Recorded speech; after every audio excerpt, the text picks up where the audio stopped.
Welcome to this live episode of the Tailgate. I'm Michelle Margot with SNY NFL analyst Ralph Vacchiano, talking Giants Bobby Skinner, and license plate guy himself, Joe Ruback. Welcome, guys. Bobby, and then Joe, your initial reaction to Jason Garrett being relieved of his duties. I'll go first, since I've been letting LPG lead me around all weekend. This is a long time coming, and fans are always going to be mad at their play caller no matter what. If as long as the team's not winning, they'll find ways. But that's it's usually not as bad as we make it seem. But I feel like with Jason Garrett, it has been as bad as it has seemed the last, going back into midway like last season when it's like, okay, like this is not working. This is totally opposite of what they did with Pat Shurmur that was successful with Daniel Jones. And in the offseason, I actually come on the show after they drafted Kadarius Toney, and I was like, this is my glimmer of hope for this offense. Not because of Kadarius Toney being a good player, it's like, but he's a player you can't just line up and use him in this type of offense. They're gonna have to make changes.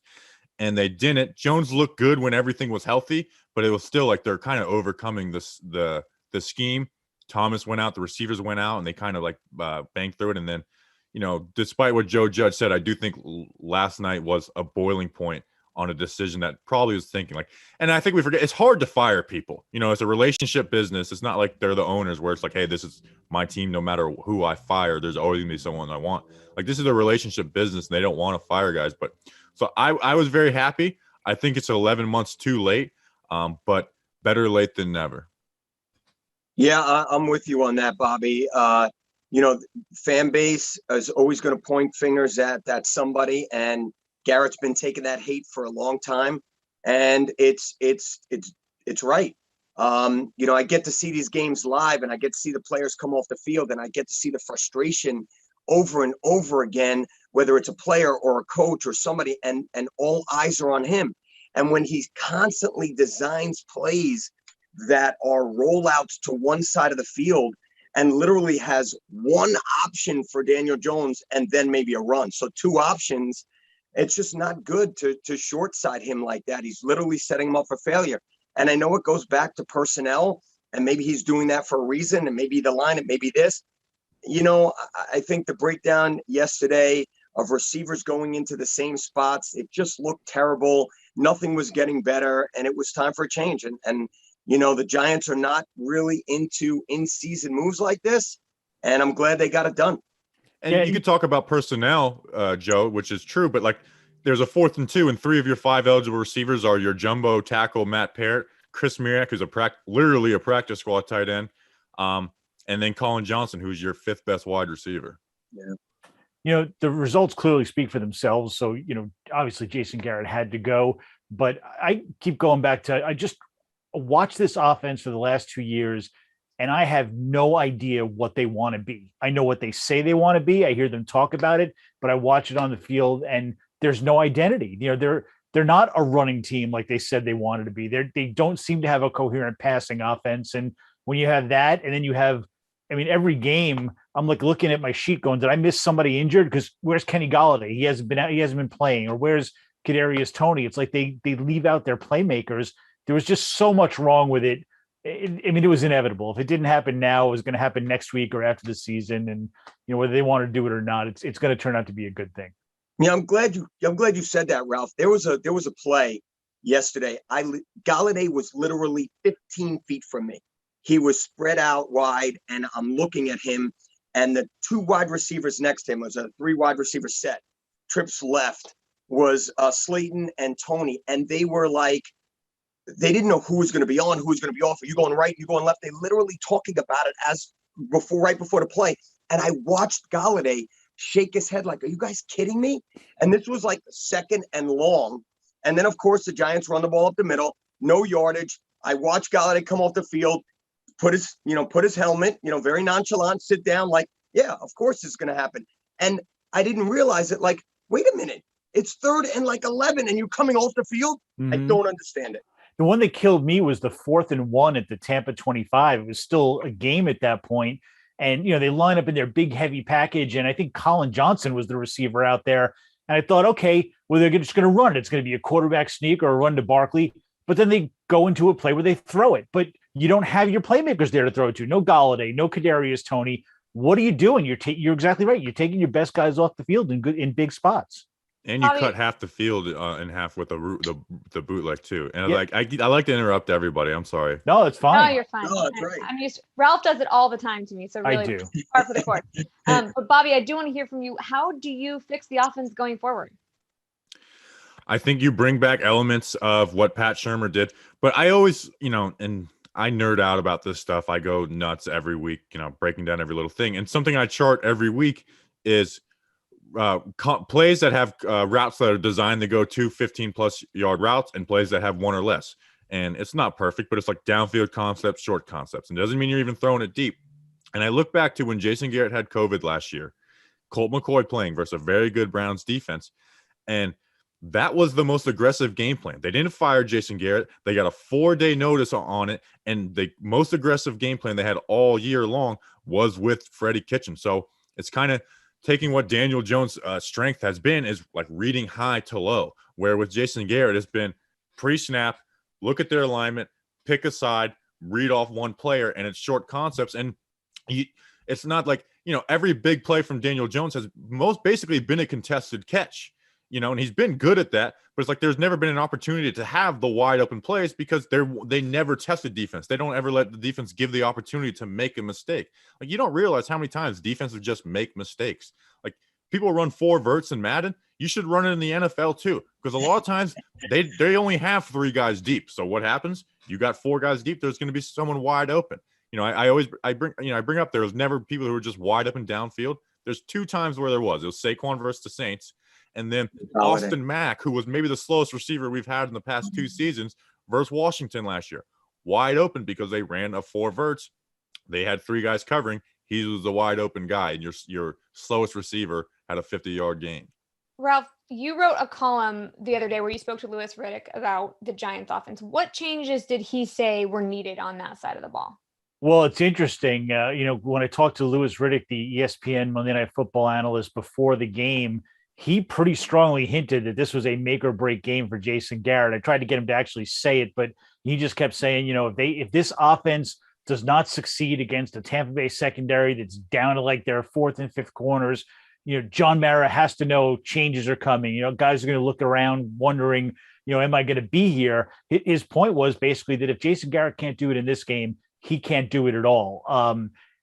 Louis Riddick believes there's talent, and I do too, on this offense. And he kept saying, look, they have a gold jacket running back, to borrow Dave Gettleman's phrase, who was drafted number 2 overall, a quarterback who may have been overdrafted at number 6, but was still a consensus first rounder, a first-round tight end, a first-round receiver in Kadarius Toney, a $72 million free agent receiver in Kenny Golladay, who, even if he was a little bit overpaid, he still has a pretty good resume.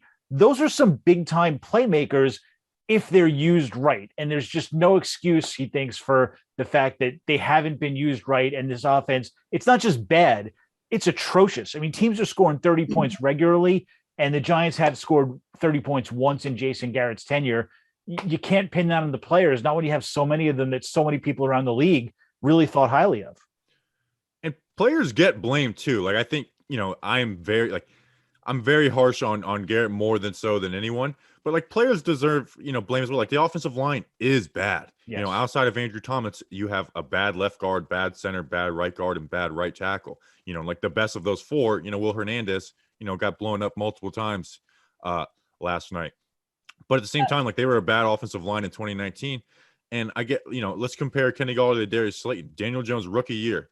Darius Slayton's a guy who missed basically all of training camp his rookie year. Yeah. Missed the first 2 games. Was a 5th-round pick, so there was no expectations for him. He put up 8 touchdowns. They consistently threw those sideline deep passes to Darius Slayton. Kenny Golladay might be like better than, every receiver besides a few at just that. He's not going to be, he's not going to run the whole route tree like crazy. He's not going to be Larry Fitzgerald, but the one thing he does is get contested catches. And they haven't thrown him not even completed one. They haven't even given him that a chance since Washington week 2. Like, there has not been one sideline. You got one-on-one. Anyone can scheme up a one-on-one on the sideline for Kenny Golladay, and they just don't make that a priority. It's kind of mind-boggling when you actually look at how little they've done it. It's funny, Bobby. One of the, in free agency, Galladay's number 1 attraction was that he was number one in the league at going up for 50-50 balls. So it's absolutely, like Ralph said, atrocious to know that he hasn't had one of those, not one. But I don't know what you're sitting there complaining about the line for. They're better at receiving than they're blocking anyway, so I'm good with it.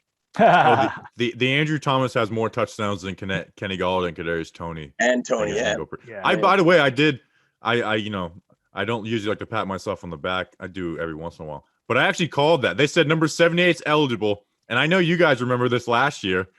Remember the Andrew Thomas 2-pointer versus Dallas?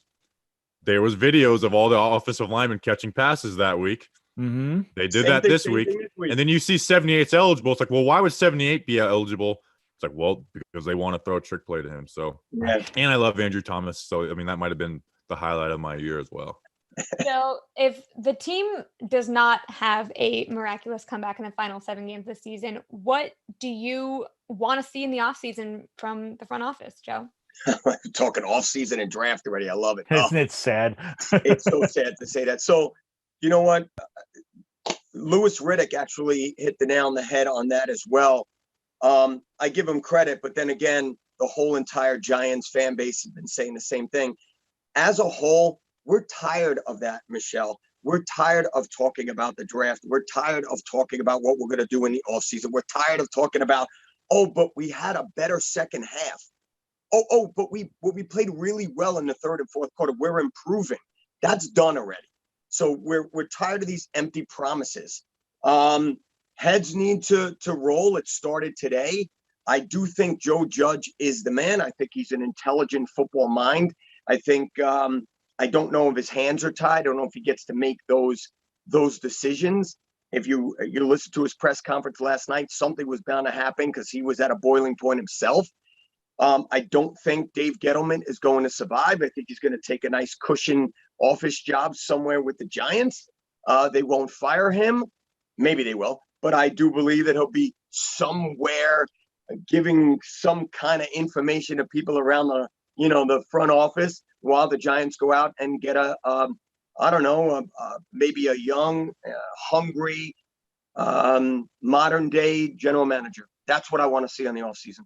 Ralph, I was going to ask you if there was one position that you felt like they needed to focus on in the draft. You could only choose one. What would it be? But Henry on YouTube is screaming about the need to upgrade the offensive line. Do you think that is the sole answer?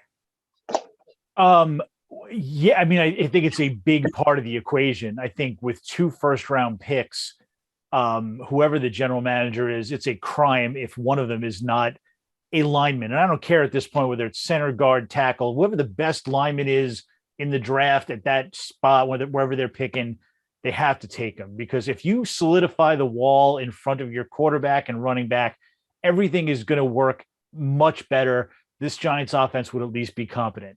I wouldn't even be opposed to 2 offensive linemen. I don't think that's a terrible way to build a team, but depending on where they're picking, they also need a stud pass rusher. So, to me, I haven't looked at the board to see, who the top picks are. I know there's a pass rusher, I think, from Oregon who's, going to be high in everybody's board. You grab a pass rusher, you grab a tackle or a guard or whatever. That takes precedence to me over every other spot, assuming they're not looking at a quarterback. And I don't think they will be.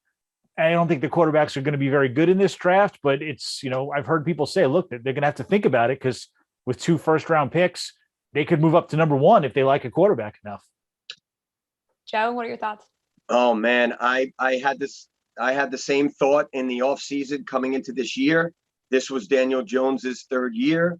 He had to step up. He had to prove that he was going to be the franchise quarterback, like a Josh Allen, like a Baker on their 3rd year. And that was going to be extremely important. I'm a big Homer Giants fan. I make excuses for everything, but I promised myself that it wasn't going to happen this year. And here I am, fighting that urge to not bring up the line, to not bring up the injuries, to not bring up this and that. And that it goes back to Gettleman again and depth at positions, which I don't think he did very well on. So I'm with Ralph going for lineman and pass rush. If you go anywhere else, I would be upset. And they have to step it up. Bobby, Do you think that Daniel Jones is the answer for this franchise? And we can talk about protecting the quarterback all we want, but is the quarterback currently the answer? You could think that, but you can't like say he is until he is. At some point, like year 3, it's like okay, he has to be it.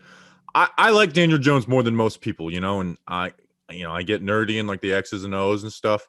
But I also admit, hey, sometimes you have to fight the timeline more so than you have to fight your offensive coordinator, your offensive line. And like Joe said, it's year 3, and sometimes even if it's not like like a Ryan Tannehill in Miami, like would Miami have been smart to keep Ryan Tannehill? I don't know, because it was probably going to be the same stuff with him. That being said, I do want him back for year 4. People talk about the QB class being weak. I haven't really, that I'm going off of what other people say. And I like the idea of like, hey, if you don't like a QB, build the team up. And then if you got Daniel Jones under contract next year anyways. And then if you want to get a QB after that, that's when you go after him. But I think the next 7 games matter. And then obviously ultimately year 4, because I think he's going to be back anyways. And it's a week-to-week league. So like Daniel Jones played his worst game of the year on Tampa. So obviously people are going to be really low on him, and they should. But if he reels off 3 good games in a row, people will be back on him. So I like Daniel Jones, but I'm not comfortable saying he is the answer. I just don't know how anybody can know. When you look at this team, obviously the offensive scheme has been bad. The line in front of him has been bad. Up until this year, his weapons haven't been very good. I don't know that he's had much of a chance. I think I've seen some flashes, but I don't know that they're enough to make me sure that you can, win with him going forward. I think we've seen him make some terrible mistakes, but hey, man, how many terrible mistakes do we watch Eli Manning make in his first 3+ seasons? And that obviously worked out. So to me, if I'm the Giants, even if I'm sitting on those top 2 picks, I got to give him one more year. I'm not giving him the $200 million contract yet. I'll give him the 5th-year option and to protect myself. It's not that big a deal.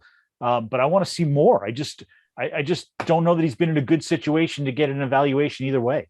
Well, I think we're going to find out more, because offensive coordinator, I believe, is the second most important position in football after quarterback. I can listen, like, is the offensive line bad? Yeah. So am I expecting the Giants to be a top 10 offense this year with a bad offensive line, a good wide receiver core, and then essentially no run game? Like I've seen Jones, like in those first 4 games, and it's a small sample size, so you can't really go off of it. But you have 4 aspects around the QB. You have your offensive coordinator, your offensive line, your running game, and then your receivers. He had 1.5 of the 4 were good. He had a good receiving core, and then Andrew Thomas at left tackle. Like you saw him maneuvering the pocket really well. But with Jason Garrett gone, and I'm not saying Freddie Kitchens is going to light the world on fire, but it's going to be different. It's going to play to his strengths more. I think you'll find out more about him, and not even just Daniel Jones. I think you're going to I think Darius Slayton might go up on people's eyes. Evan Ingram. Not to say that those guys are worth keeping around forever, but the offensive system was the most broken. That's not me just talking as a Giants fan. You look at like unbiased analysts that watch film every single week, and they've been echoing the same things. JT O'Sullivan, who I think is maybe one of the best media minds in the game, on his video. When you see what I'm saying, he's saying the same things. Now he knows it a lot better. So with Jason Garrett gone, I think you're going to find out a lot more. And I think you're going to find out a lot more about Joe Judge as well. Joe, you look like you were chomping at the bit to say something. Before I move on, you want to tell me what you're going to say? No, I was just going back to what Ralph said. I'm glad he brought up Manning, but Manning had the canny ability to turn it around in game. I don't see that from Jones, and that bothers me. When Jones has a bad game, Jones has a bad game. Yep. When Jones has a good game, he lights it up. But there's no coming out at half and coming back with a comeback. I just don't see that in Jones. And I'm a big Jones fan.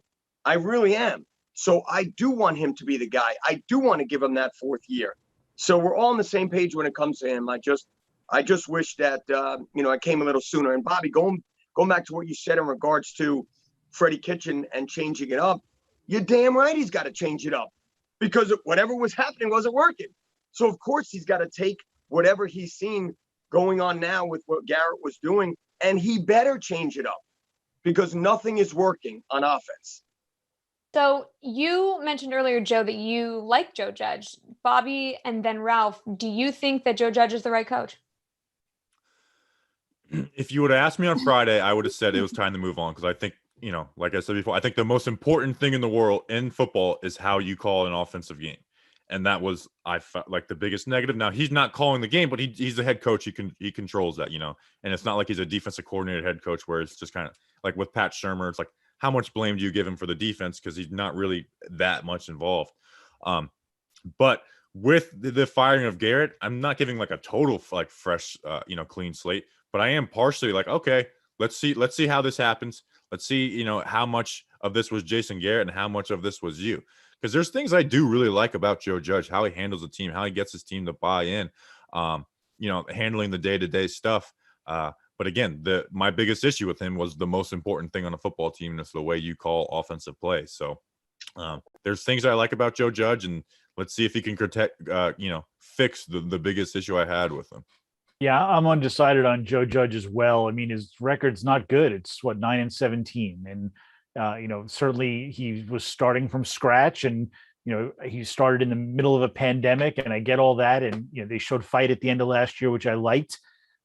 There's some game management issues, which I think are on him that I certainly question. I think there's, he could have gotten involved with the offense earlier than this. Even if he didn't want to fire Jason Garrett, he could have said, why aren't you using this guy? Why don't you get this guy more involved? Some of the personnel decisions to me don't make a lot of sense. But, Joe Judge is in an interesting spot with me. I think that ideally I would want to see him get more time. I can't imagine any scenario where John Mara fires a third straight head coach after 2 seasons. It's, goes against everything he believes in as far as stability of a franchise.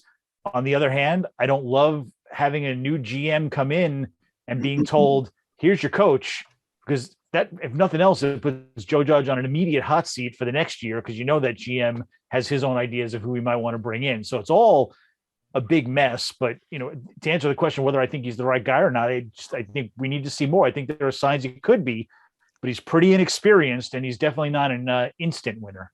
That's the biggest. That's a big negative for me too, Ralph. And it's not even in his control. Is the cycle? It's like we continue to do things halfway, where it's you fire the GM or keep the coach.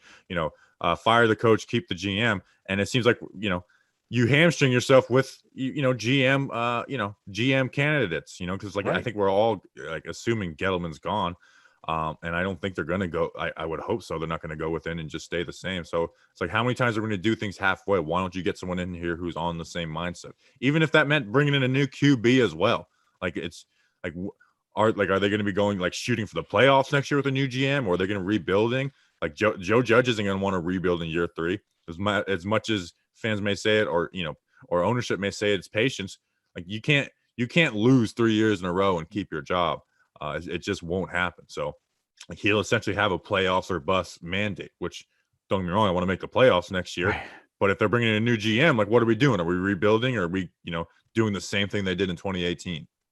Joe, you were at the game last night, and then you caught a red eye and worked today in the Northeast. What about this team drives your passion? That's crazy. Look, Giant fans are bred into the family. You have no choice. I think if you brought up another team in your family, I think you're put up for adoption. So it's family oriented, obviously, but it's a passion of mine. It's my it's my drug of choice, the New York Giants, and I'll follow them around as long as they're on the field. I'm going to be there. So it was a tough one. But I have a question for Ralph real quick. You bring up, the GM and Joe Judge. I'm curious to know, since you would have more information than Bobby or I, was Garrett forced on him? Does he have to give a longer rope when it's him? When can he get involved in that offense? When does he take it over? Does he have those, at his disposal, or are his hands tied at some point?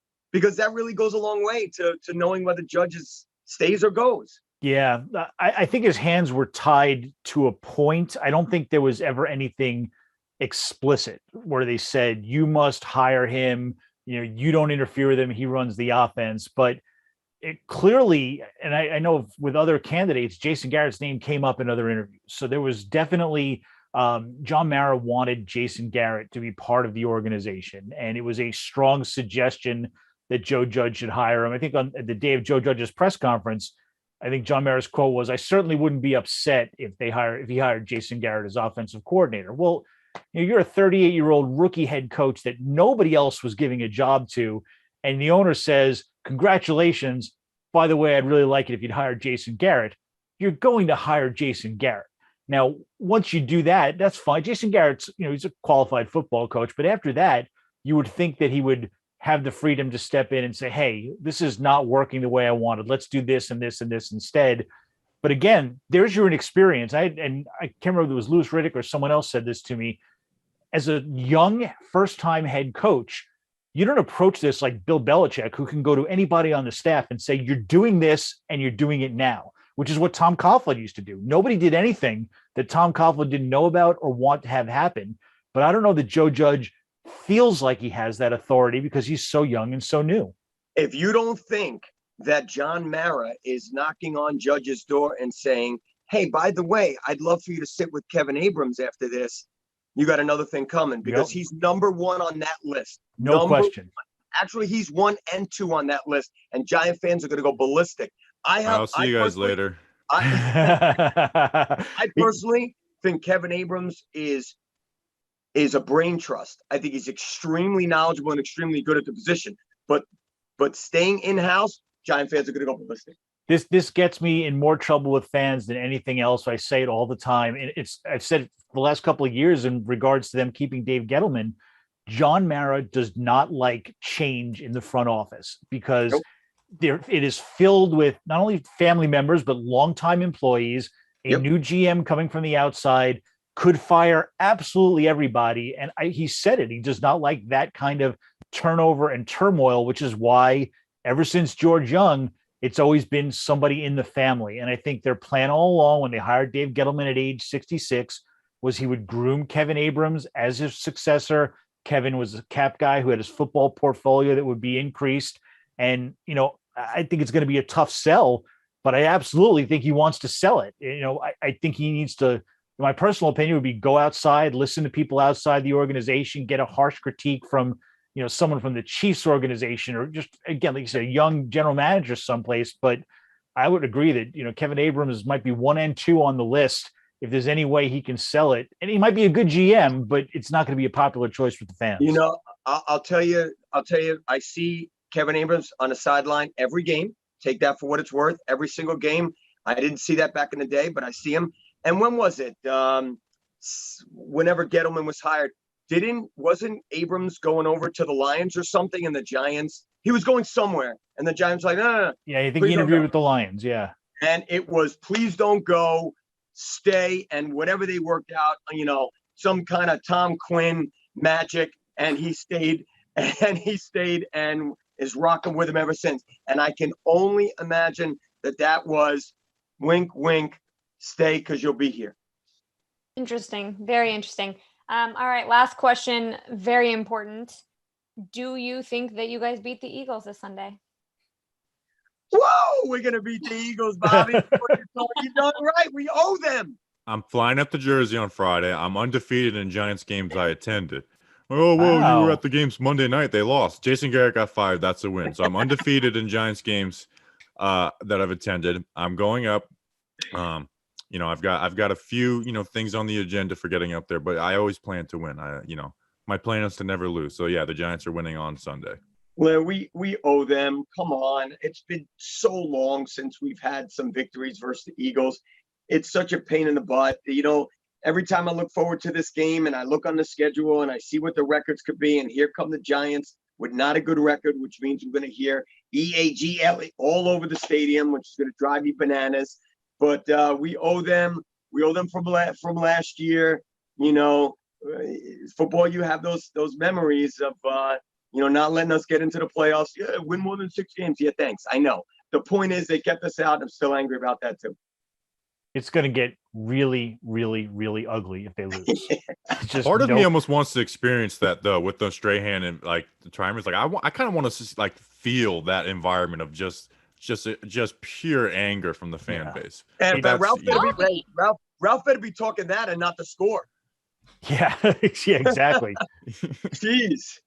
All right, gentlemen. Thank you both so much for joining us. That's it for this episode of The Tailgate. For Ralph Bacchiano, Bobby Skinner, and License Plate Guy, I'm Michelle Margot, and we'll see you next week.